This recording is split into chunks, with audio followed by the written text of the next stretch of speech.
Hey, welcome everyone to Drisha's full program and the first of a three-part series on caring for others, the Torah and ourselves, Jewish perspectives on the ethics of care. Today's class will serve as an introduction to care ethics.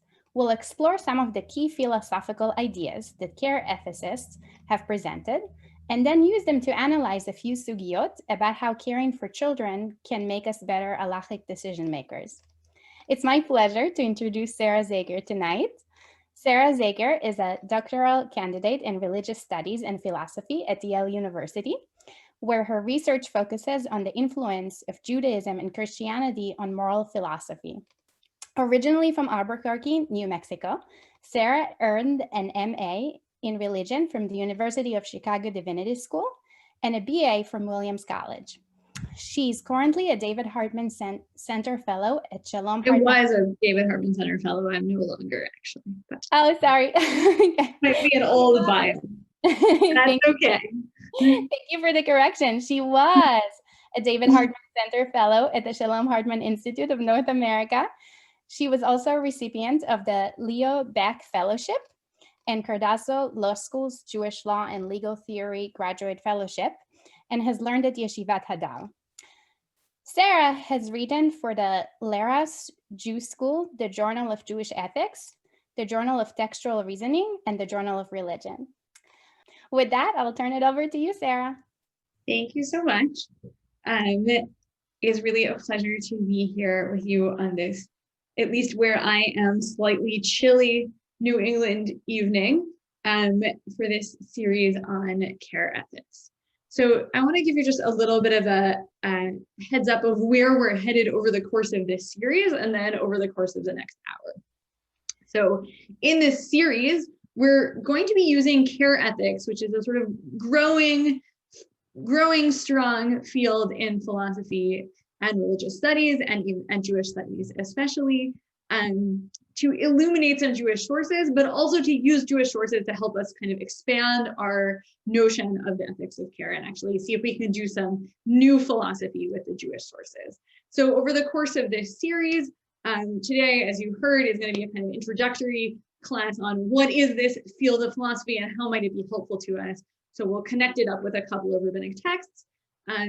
In the second session in the series, we'll be looking at how care ethics can illuminate our understanding of obligation or chiyuv. We'll be looking especially at one recent effort to think about care ethics in Judaism, Mara Benjamin's book, The Obligated Self. And then in the third session, I'm going to present a vision for some, what I take to be distinctly Jewish, or at least sort of very prevalent in Jewish thought, forms of ethics of care that focus on experiences that don't usually end up as central in ethics of care, especially experiences of infertility and pregnancy loss. So that's where we're headed over the course of the three sessions.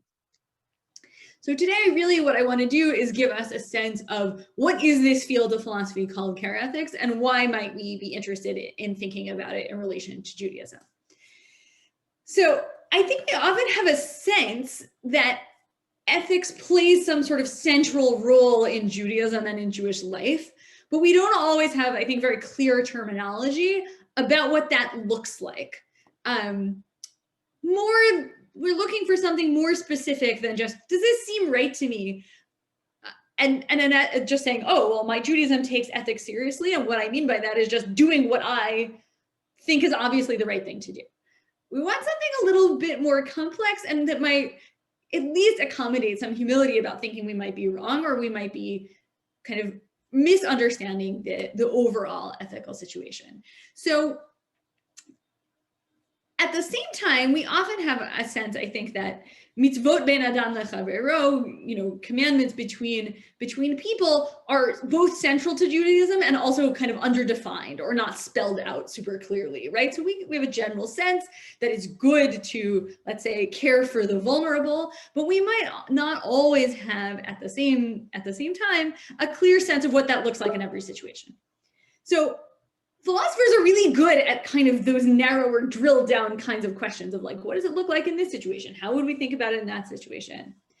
And for that reason, I think philosophical tools can be really, really useful. So what I want to do before we jump into really what is ethics of care, is I want to do like a crash course in introduction to ethical theory in like no more than 10 minutes, certainly hoping for closer to 5. So that we can see what it is that care ethicists are responding to when they put forward their ethical theory. And as I go through these texts, which are non-Jewish texts, I want you to think a little bit about like kind of where you might see resonances or things that seem analogous in Judaism, because then when the care ethicists come along and start contesting some of the stuff we're talking about, then you might see some interesting interactions with Jewish sources. So with that, I'm going to share my screen so that you can see the texts. Okay. Somebody give me just like a thumbs up or a nod if you see the sources. Hooray. Okay. And they're like big enough to read. Amazing. Okay, good. So I would say like for a long time, the kind of dominant ways of thinking about ethics fall into 2 types. The first type is we're going to call virtue ethics, though it's got lots of different names. Doesn't matter. Aristotle, important core early philosopher, is going to just write a description of the ethical or ethics in terms of the virtues, in terms of character development. So we can see this in a kind of classic passage from him. He's going to give lots of definitions of virtue. Here's one. Virtue then is of 2 sorts: virtue of thought and virtue of character. Virtue of thought arises and grows mostly from teaching. That is why it needs experience and time, right? So if you want to learn to be a good thinker, you need to spend some time doing it and practicing it over and over again. Should sound familiar. Virtue of character, i.e. of ethos, right? This is where we get our word ethics, the Greek word, results from habit, from doing the same thing over and over again. Hence its name, ethical, slightly varied from the Greek word ethos.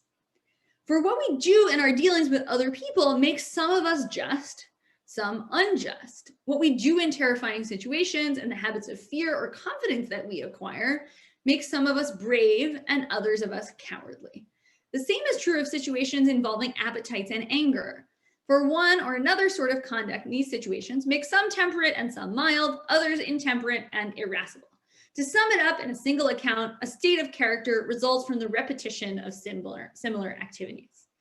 So if we want to be a good virtue ethicist and we want to think about ethics in this way, the question we want to ask is, what kind of person would I be if I went around doing a certain kind of an action, right? So if I want to be a just person, I better be the kind of person who does just things regularly, all the time, not just sort of once in a while.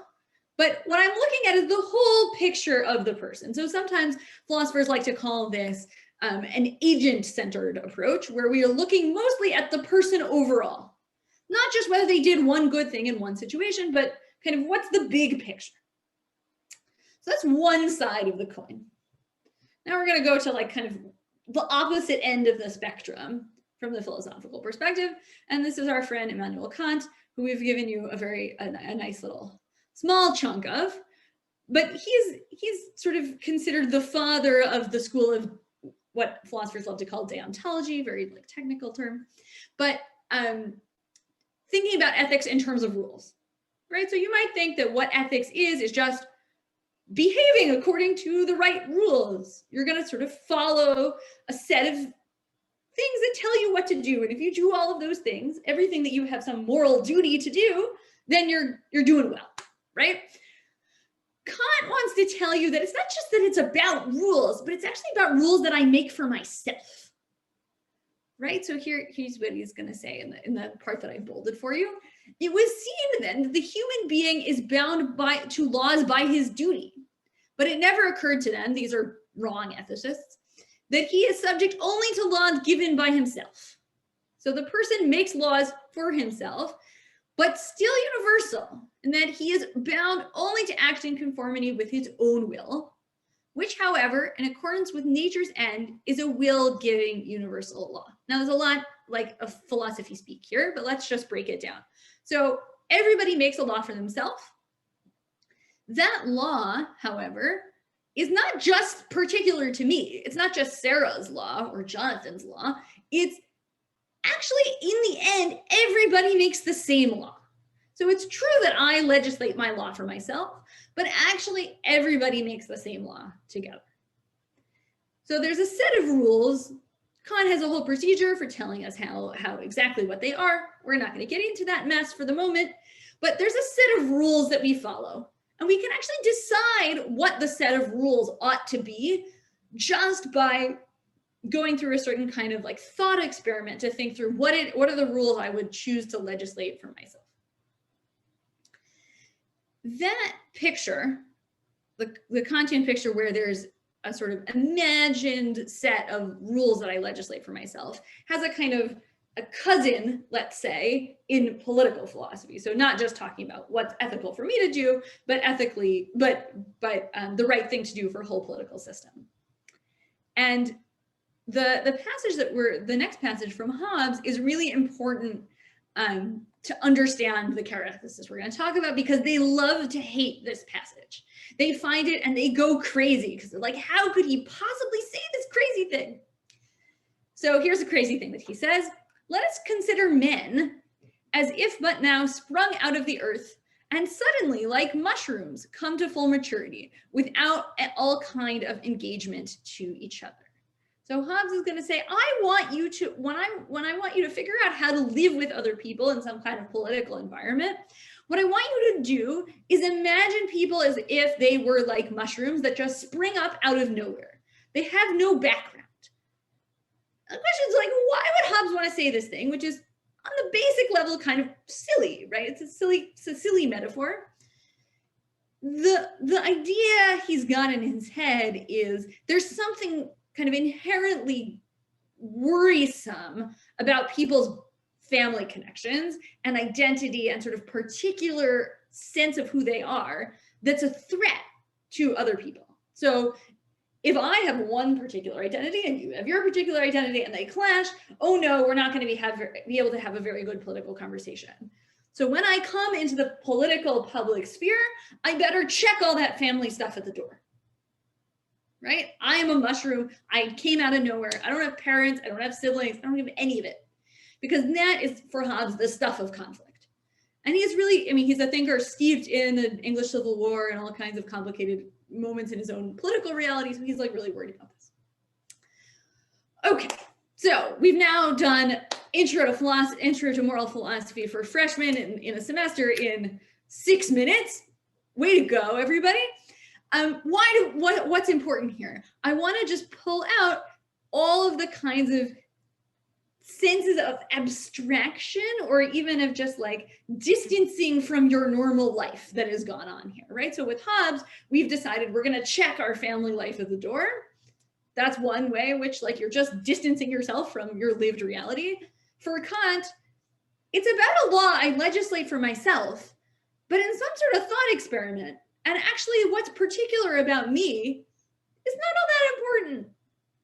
It's sort of gone, right? What's particular about me and different than other people, not really that important. And similarly, in a lot of ways with Aristotle's going to say we want the person to become a certain kind of person, and there are limits to our capacities, but in the end, there's kind of a right way to be.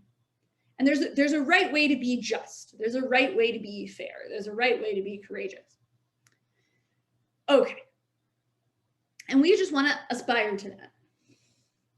So now we have enough background to really dig into what is this care ethics business and why should we care about it. Actually, before I go on, I just want to make sure that there are no questions. Does anyone want to either unmute themselves or write a question in the chat before we proceed? Anybody? This was just the warm-up. Okay. Well, if you think of something, feel free. All right. So the question is now, what's this care ethics thing and what does it have to do with these abstractions that I've pulled out for you? So in the 1980s, there was a growing consensus that the philosophical tradition as a whole, the sort of Western European philosophical tradition, was inadequate. And it was inadequate because it didn't account for all kinds of different experiences, especially experiences that tended to be had by women, of caring for vulnerable people. So caring for young children, for the elderly, for the sick, etc. And there was actually a psychologist named Carol Gilligan who came along and said, well, when we talk to men and women about ethics, they actually sound different. Men will tend to talk in virtue terms or in deontological and in rule terms, and women will talk in terms of caring for people. Turns out the psychological research was like not super clearly wonderful, but philosophers jumped on this because they wanted to find a way to bring in the particular experiences of caring for this person in front of me, not just any given person, to bring that to the center of philosophical conversations. So I guess the big question I want you to think about over the course of this 3-part series is, what does it look like to bring those experiences to the center of our Jewish conversation? And either that will sort of take 2 forms. One is like a really serious act of like shifting our focus, right? Which is the same kind of move that philosophers were trying to do in the 80s and 90s into today, kind of a pivot. Or noticing ways that these things were actually already there in the sources, and maybe we just didn't look for them or didn't see them in the same way. So I hope by the end of the series, you have some sense of what it would look like to put these things at the center, either to see them when they've been there all along, or actually to like take the camera and turn it to a different place than we've normally been pointing it. Okay, so I want us to spend a little time with Virginia Held, who's, I think, in a lot of ways offers one of the clearest statements of care ethics in philosophical terms in a book usefully titled Ethics of Care. Okay, so here's what she has to say, and I think it just gives you, she's very good at just like laying out what are the things that she thinks are important. All right, the ethics of care values the ties we have with particular other persons, right? You can already see, like, I don't want you to check your family at the door, right? Particular other persons and all of their specificity, and the actual relationships that partly constitute their identity.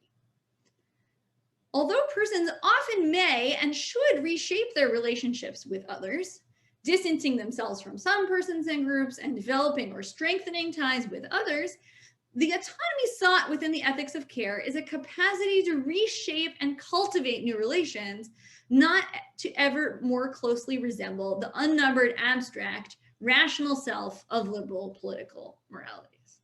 So she's like, there's a problem here with this abstraction notion, which is that you might try to sort of fit yourself into the box of the abstract person with no past, right? We can imagine all kinds of narratives where this might happen, where someone wants to distance themselves from where they came from and just see if they can like enter this sort of pure intellectual realm.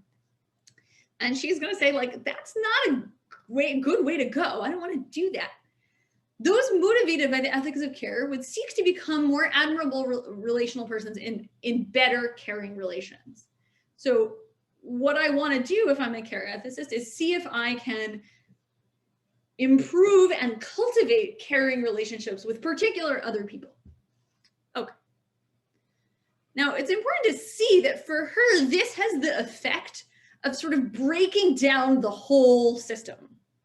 So it's not just that like, oh yeah, we weren't really paying attention to like caring for young children, but now we're going to talk about that some of the time. But actually, she thinks it's a challenge that goes right to the core. So here's what she says.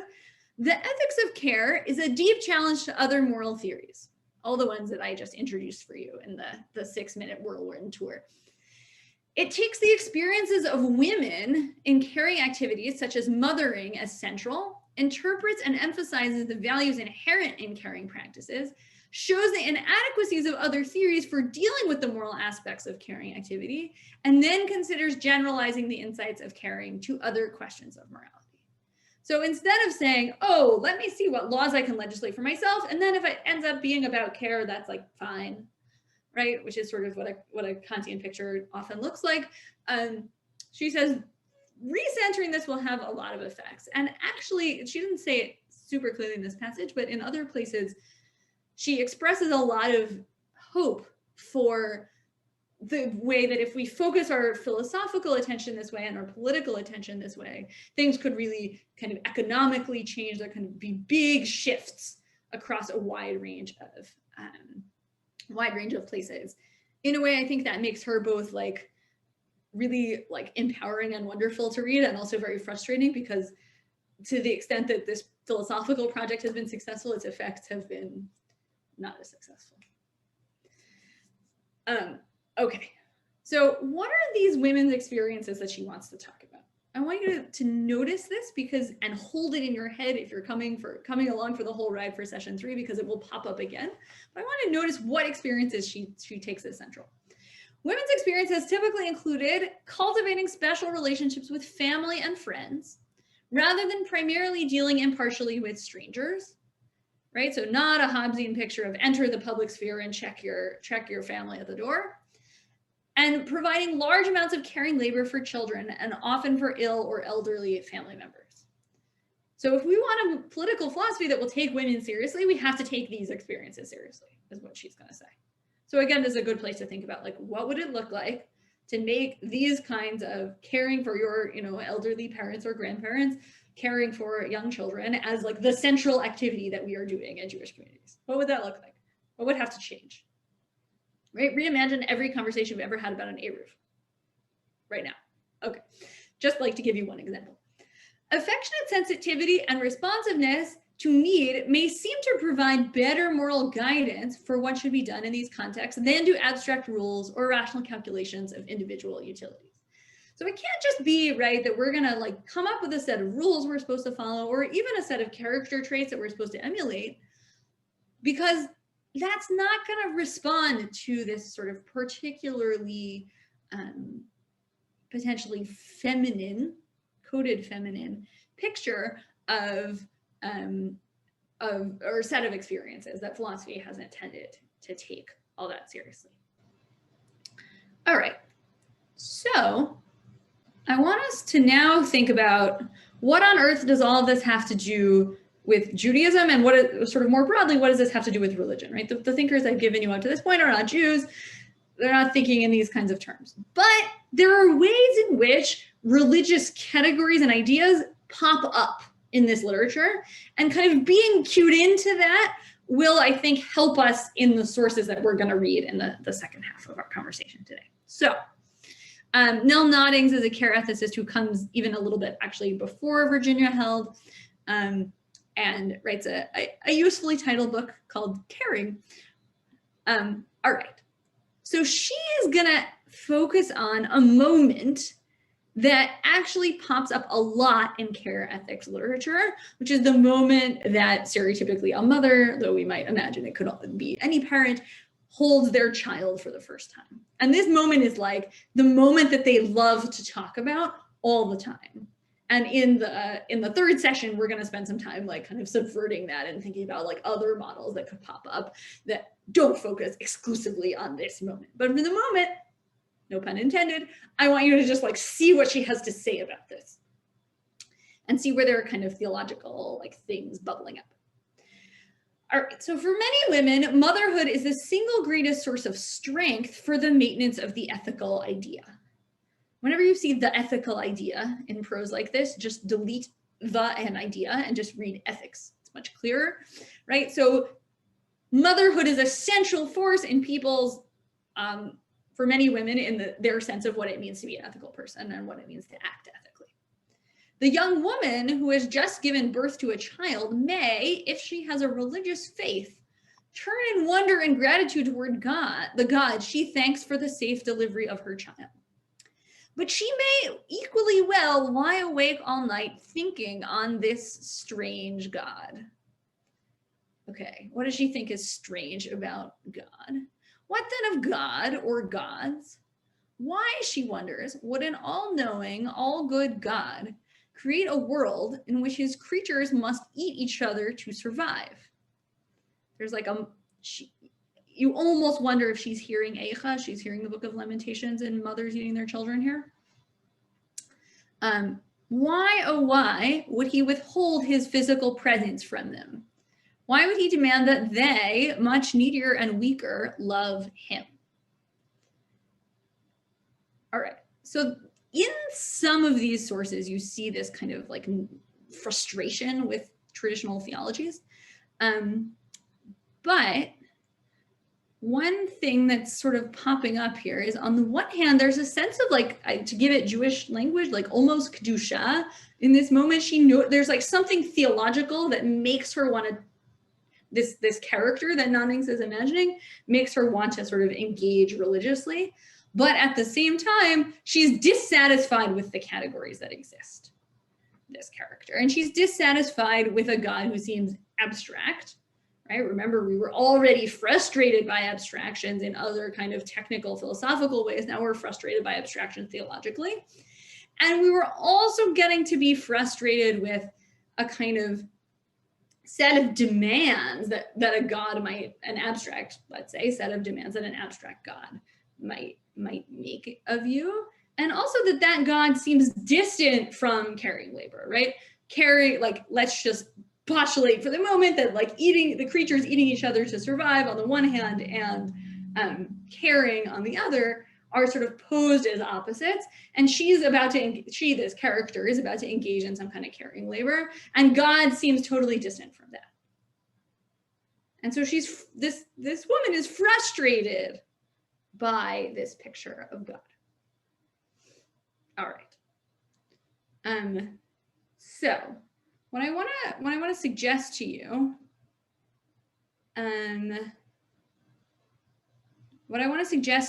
is that in rabbinic sources, we see places where both this conception, a sort of Hobbesian conception of like what the public space looks like, and also this conception of God as divorced from care, are kind of either actively or not so actively rejected and replaced with different pictures that I think, wouldn't lead to the same kinds of frustrations that Nonnings has, though I could easily, if I had sort of dug up the right things, have brought you Jewish feminists who have the same kinds of frustrations with a God who seems distant, who seems not interested in care, etc., who seems kind of stereotypically male.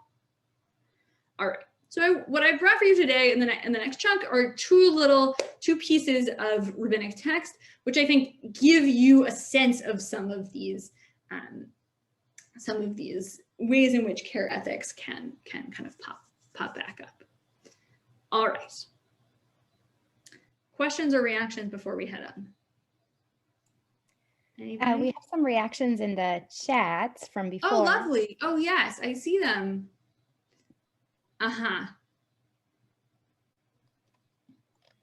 Right.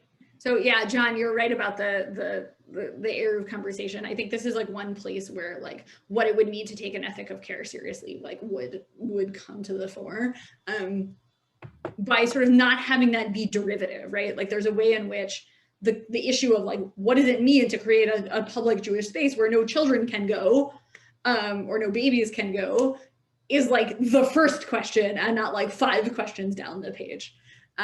Yeah. Interesting. Okay. I have to pause go through Ozzy's comment a little bit more carefully. So Ozzy says, the ethics of care sounds very logical, or it sounds like Hobbes' social contract, except the contract is between the child and the mother. Logical, meaning Aristotle logical. That's interesting. Is it a social contract between the child and the mother? So it could be, except for the following like little trick, which is in passages I didn't bring you, but elsewhere, one of the things that they want to talk about, because they want to get away from this like individualized notion of what the person is that all care occurs in a network. So it's not just that like there's a child, parent cares for child, but also parent cares for child, but so does, teacher or child caregiver. And then also the parent needs various kinds of care. So the parent's got a doctor and maybe they have a therapist and maybe they have friends who they talk to about all of their issues with the child. So everything is sort of in a network. And it's not really possible to identify like who is on which end of the thing. And the other piece of this is that, right, if it were really a contract between the parent and the child, first of all, the child would have to be old enough to like actually make a contract. It doesn't really happen. But second of all, the whole picture is predicated on the fact that everyone requires care.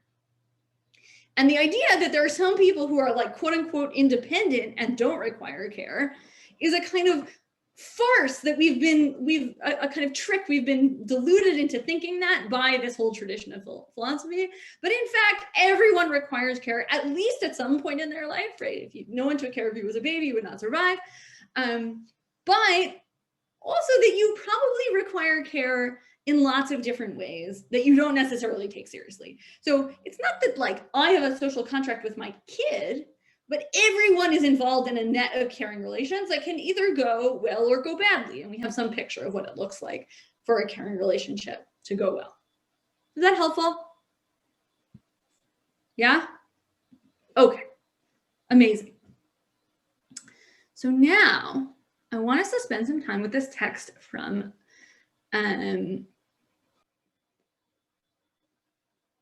in Hobbes, okay, just Ozzy, it's not in Hobbes, it's a village with one leader, right? So in Hobbes, not like the whole situation is dealt with by a sovereign who is the supreme powerful force. And a charismaticist like just kind of has no time for that approach. Like very directly, they're just like, I don't want that much power in that many hands. It's not going to work for a model that's like all about networks. Okay, so I want us to spend some time with this little breita, and it's just a little breita, and you might have thought, oh, that's a nice little breita. I don't really need to think about it that much. I want us to spend like a few minutes actually really unpacking this little breita, because I think within it is kind of, it's both useful kind of for its content, but also useful for thinking about what is especially, where might we see things that like, if we had a kind of care ethics lens, where would we see things in Jewish sources differently? And where would we focus our attention? All right. So here's a nice little breita. D'Tanya, in Moshivin v'Sanhedrin Zakir v'Saris v'Misha ein lo banim. Reb Yehuda Mosif af achzari v'chilufehen b'mesit derachmana amar lo tachmol v'lo techase alav. All right, so we learned in a nice breita. You shouldn't put somebody who's old or who is a eunuch or someone who does not have children on a Sanhedrin, on a like supreme rabbinic court. Okay, if you have just that breita, don't cheat and read Rabbi Yehuda. Why would you think that this would be the case? Why would you not want to zaken saris and misha ein lo banim on a rabbinic court? Does anyone want to jump onto the chat and give us some possible answers here? Or unmute yourself and just say stuff. You can just talk. Go ahead, Shira. I can see you're raising your hand. Maybe a Zakir just isn't as sharp as he used to be, that in previous years he could have been, but now we'll give it to the younger generation. Right. So maybe with a Zakir, your problem is like, I don't know, like he's just too old. He's not as super sharp. We want to replace him with someone younger. Totally plausible. I'm interested then, right? Like, what's with this Saris and Misha ein lo banim? Because you could easily imagine that Misha ein lo banim is super young. That's why he doesn't have kids yet, right? So I don't know, like, how do all of these things fit together? Anyone else? Yeah, go ahead. Maybe somebody becomes more compassionate when they have children. Great. So I want to suggest, so that's exactly what Rashi says. And Rashi says it, I think, because he's reading the seifa of this kind of against that. So he's going to say, Rabbi Yehuda, right? He's going to read the Rabbi Yehuda line and kind of impute back. So how does he do that? Rabbi Yehuda mosif af achzeri. So we don't put somebody who's kind of wicked. So it must be that those other people are kind of like if what we're worried about is wickedness, maybe they're sort of not sufficiently merciful at minimum, right? And it even gets a little stronger, and the reverse is true for a rebellious person. Why? Because the Torah says you should show him no pity or compassion and don't shield him. So if it's about pity or compassion, then it seems like, and when you want someone to show no pity or compassion, you do let these people on a Sanhedrin, then presumably having children somehow makes you more compassionate, right? That's the kind of logic that leads Rashi down that route. Now, the question I have for you is like, how or why, right? So I think I'm just going to throw out some options. I'm not wedded to any particular one. I think could be all of them, right? So one is it actually might make you more merciful towards a perpetrator, right? You're less likely to be kind of cruel. And I think that's the sort of straightforward reading that's Breita, because at least if you're going to read kind of harmonistically the way I've just suggested, then the desire to get rid of the desire to flip it around with the Mesit, the rebellious person, seems to be about the accused, right? So maybe you're like imagining that it could have been your kid who messed up, and therefore you're going to be merciful towards the person you're judging. But it seems like it could just as easily go the other way around, right? You're concerned, you have your mercy towards the injured party because could easily have been your kid who's the injured party, right? Could have gone the other way. It might make you also more merciful towards the victim because, right, you're worried about kind of the general culture of the situation that you're in. So I think no matter how you spin this story, it's going to be a story about some fact, something that goes on in your psychology when you are taking care of a child that like primes you to be more merciful. All right, so the question then is like, who, in the minds of the rabbis, right? So let's back up one step. You might have thought, this is a great ethics of care text because it's super clear. It's like really good. In order to have this kind of mercy that leads you to be a good judge, you have to have had children, you have to have engaged in some kind of care, right? It's like, you picked that this is like just the cherry on top that you wanted. I'm going to like deflate that slightly, which is that what kind of care were the rabbis actually engaged in? Non-obvious question. The answer is a little complicated. There are other sources that we can use to piece together various things, but it seems like it's possible that the rabbis are engaged in really day-to-day, like literal childcare. And it's possible that they're not at all, and that they're basically spending their time in the baby trash. In which case, it's much more like a kind of psychological, like, I know I have someone out there, and less actually a real kind of strong ethics of care. So again, like, depends what lens you want to bring to this text and what you want to, where you want to put your emphasis. But at minimum, there's kind of there's what to go on here to say that there's a kind of one's halachic judgment is made better by one's attachment to one's family and not made worse, right? This is a kind of an inversion of Hobbes in a certain way, right? If you want to enter the public sphere, want to enter public life, there's something beneficial about having had this experience of having had children.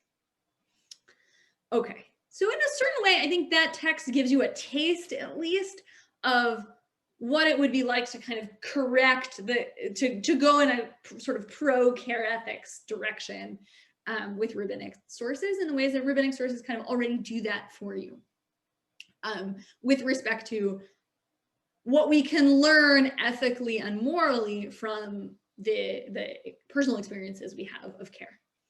So that's the kind of first piece. And then remember in the second piece, I gave you this stuff about theology, excuse me. And what would it look like for God to be caring or not? So I want to read this midrash with you, which I think also is Rabbi Yehuda. A lot of the care ethics texts are Rabbi Yehuda, actually. You will notice this as we go through. It's kind of interesting. And it's a little midrash about Shirat Hayam, the Song of the Sea. wherein God seems to be basically parenting. So here we go. All right. Rabbi Yehuda Omer, Mi Amar Kilus Lahakadosh Baruch Hu, who said this song of praise at the Song of the Sea? Answer. Okay, first of all, it's not such a well-formed question because it seems like we kind of know the answer, right? The answer is Israel at the sea when they got to the other side. Not a hard question. Okay, but we're the Midrash, so we want to like fill stuff out. All right. Hatinokot. It's the babies or the children. Let's go with young children for now. Otansha haya. I don't want you to all that is to say, don't let the modern Hebrew of tinokot as like a baby prejudice you about who these kids are. Otansha hayu paro mivakesh lashlich layaor shehem makirin lakadosh baruch hu. The ones who sang the song were the children that Paro wanted to throw into the river because those ones know God. Okay, puzzling statement. Kate said, well, how is this the case? Kishahayu Yisrael b'Mitzrayim, v'hayita isha mibnot Yisrael mivakeshet leled, v'hayita yotzeit lasadeh v'yoledet sham, v'kevan shahayita yoledet ozevet hana'ar u'masaret oto lakadosh baruch hu. All right, so how is this the case? When Israel was in Egypt and a woman of the children of Israel was about to give birth, she would go out into the field and give birth there. And then she would leave the child to God. She just leaves the child there. Okay. Notice, right? They know God, and we're about to find out why, because they were left to God. Ve'omeret, Ribon ha'olam, ani asiti et sheli. Ata aseh et shelach. God, I did what I needed to do. Now it's your turn. Okay, I want to come back to that line in a moment. Amar Rabbi Yochanan, miyad haya yored HaKadosh Baruch Hu bichvodo kivyachol v'hotech tiburan u'mechitzan v'sachan. Okay, so then God came down, or God's honor, kivyachol, sort of as if it were the case that we could talk about God this way. God came down and cut their umbilical cords and washed them and anointed them, or washed them, put oil on them. As it says in Yechezkel, L'chein Yechezkel Amar, V'tushlicheni el pnei hasadeh b'goel nafshech, uchtiv, u'maladatich bayom holedet otach, lo karat sarach, uktiv. And then, okay, we're going to go through all these verses. All right, so then we're going to go back to this kind of metaphor in the book of Yechezkel, in which Israel is described as a baby left in the field. Israel, the nation. And so the Midrash is going to take this story about Israel, the nation, as a metaphor being left in the field and kind of reread it to be about Israel actually being in its blood, like an actual baby being in its blood in the field, right? So on the day you were born, you were left lying rejected as in the open field. Now, again, this is a place where you see the rabbis kind of twisting the biblical text, because in Yechezkel, the fact that you were abandoned is a sort of metaphor for like almost persecution or lost, the kind of lostness of the people. And here it's like their mother abandoned them because they were being persecuted by Egypt. Okay, you were left lying rejected in the open field. And as for your birth, when you were born, your umbilical cord was not cut, and I clothed you with embroidered garments, and I bathed you in water. Okay, all these nice things that God comes and does for the child. They've got a nice, good textual basis. All right. V'hayanotim shtei tinarim biyado, echad miniko shemen, ve'echad miniko dvash, shene'emar v'niku dvash u'misela, v'hayu gedolim basadeh, shene'emar rivava kintzemach hasadeh nataticha. So God would suckle them with milk in one hand and honey in the other, right? as it says, he fed him honey from the rock, and they grew as if they were plants of the field, as it says, I let you grow like plants of the field.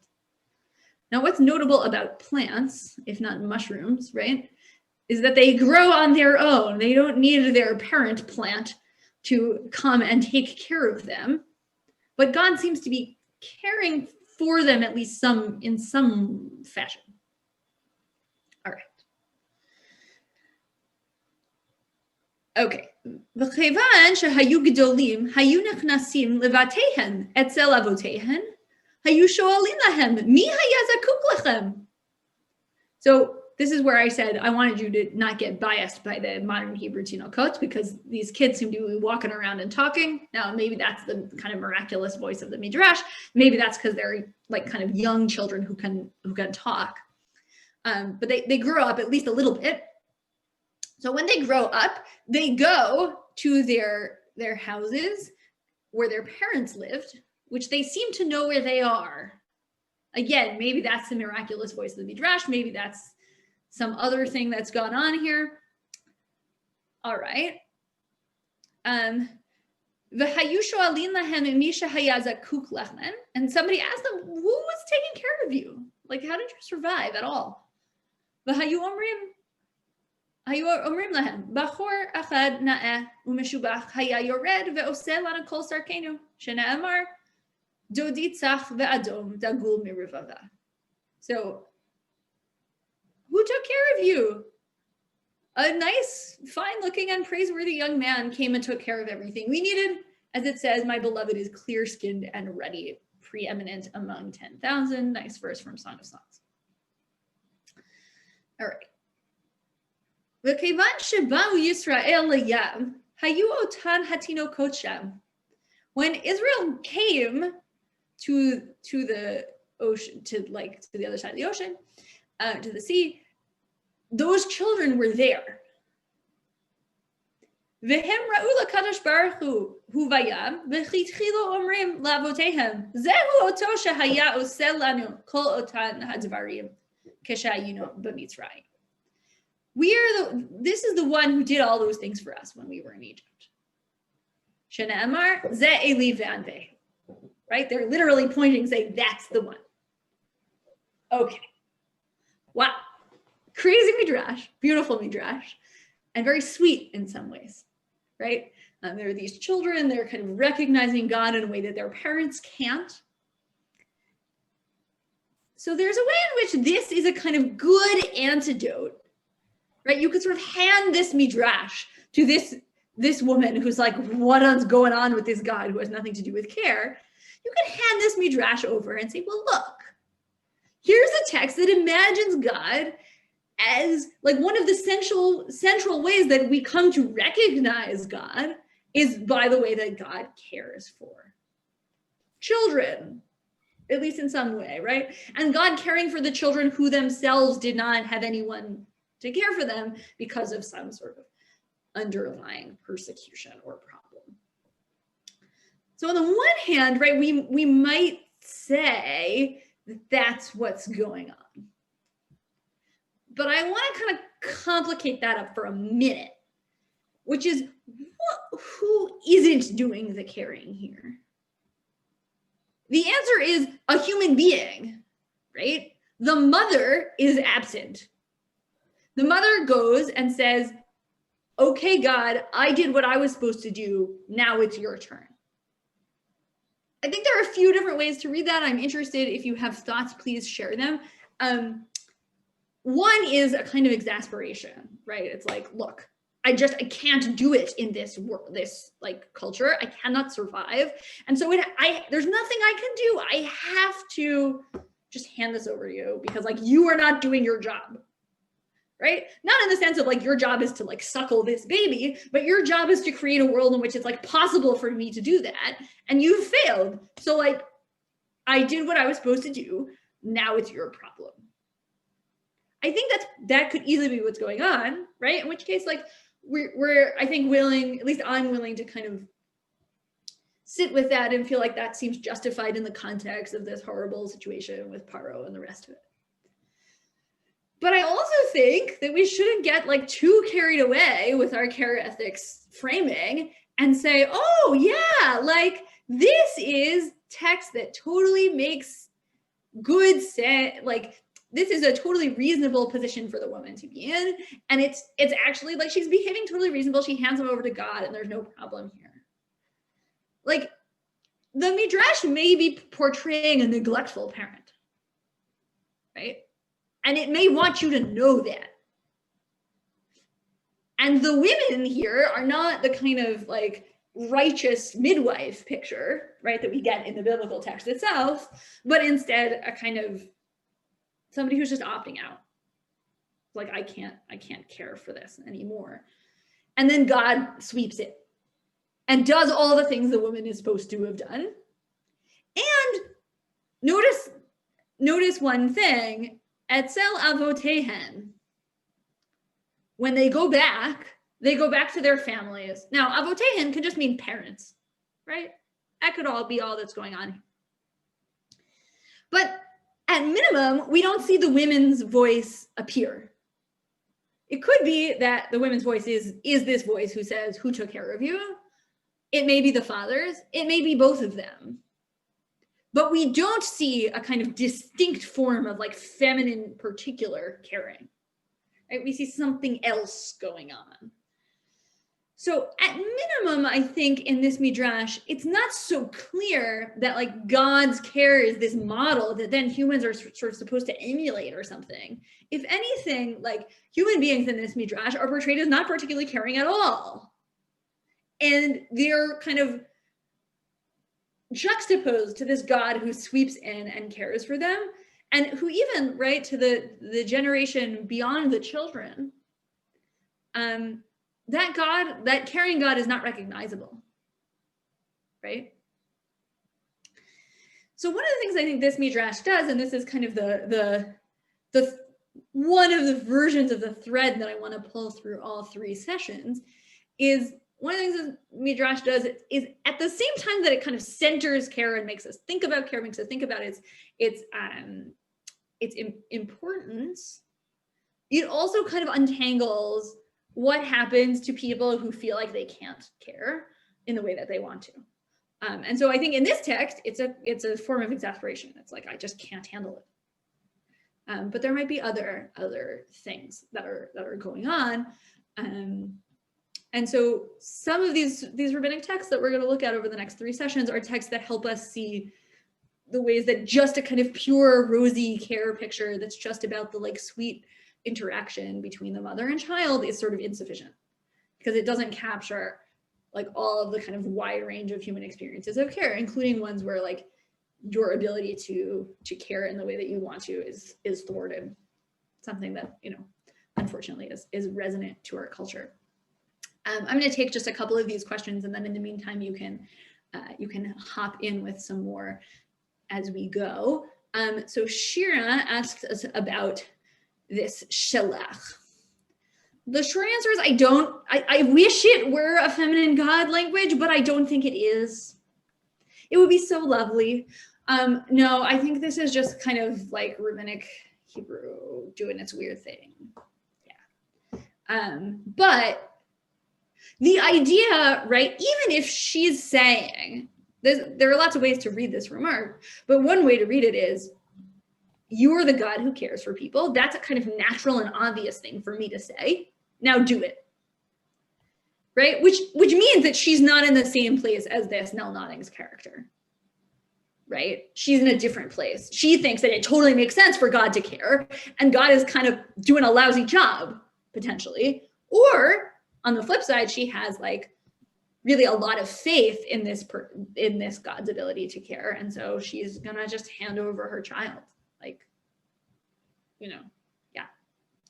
One other thing I want to point out is that about this Midrash is that right in our standard picture of what's going on with Israelite women giving birth in Egypt, they are not alone when they're doing it. Right? They're with the midwives who are then doing all kinds of things to help them. Now, there's all kinds of biblical criticism about like who are the midwives, etc. Are they Jewish? Are they not? no matter what you think about that, the simple fact is they're there. Here in this story, they go out and give birth in the field. Potentially not with anybody else there. Certainly we don't see anybody else there in the Midrash, right? There's just nobody present. So that's another place where care seems absent rather than present in this text, right? Nobody is actually caring for this poor woman who's giving birth alone. Okay. John, you say this is a critique of God for not allowing an ethics of care when the Jewish people are explicitly burgeoning. Yeah, I think that the population point is super important, right? This is a story where lots of, taking place at a moment where there are lots of births, and God is sort of totally absent. And then you got to ask yourself, right? The critique is made worse by this midrash, not made better. I don't know if when you said this is a critique, whether you meant like this line specifically, or the kind of whole midrash, but there's something so perverse about the fact that if what's going on is she's saying, you haven't done your job by setting up a world in which we can care, then God's like, oh yeah, okay, I'll like sweep in now. Right? In a certain way, again, that picture of God is not a God who's into the like networks of care. That's Hobbes. That's a kind of Hobbes style God who comes in, is like, hi, I'm in charge. I'm going to either do the thing or I'm not. But what's going on with the kind of community is not relevant, right? The mother, again, is not participating. In a certain way in this midrash, we can have one of two options. We can have the mother doing the care, or we can have God doing the care. But we never get both, right? Which seems like probably what we sort of ought to want. Fascinating. Rachel and intercessory prayer as a contrast. John, can you say like one more sentence about what you mean by that? In the sense that if you picked a midrash about Rachel interceding on behalf of her children with prayer and God responding to that's another avenue to talk about how Judaism responds to an ethics of care, in the sense that it's Rachel's specific tears about her children that moves God, and some of those. Yeah. Right. So again, I think that's a super helpful intertext, right? And very Parsha relevant, or at least a couple of weeks ago, Parsha relevant. It's like God is moved when there's a mother lamenting the child who is not with her. Right? In the same, like, ki enena. She doesn't have them. And that's what kind of like triggers the whole thing. Here too, a similar thing goes on, right? It's like, I will take care of this child, whether that child be kind of Ephraim, capital E, right? Or like this actual baby, but only if you're kind of out of the picture. Now here we don't get a lament, but we get somebody distant at minimum. So I'm sorry to have made this like really beautiful and sweet midrash less sweet for you. I hope that you can like reach back to find the initial sweetness that is totally there in this text.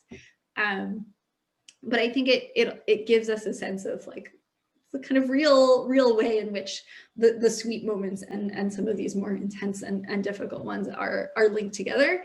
And I'm looking forward to learning with you in the next 2 sessions. Thank you so much.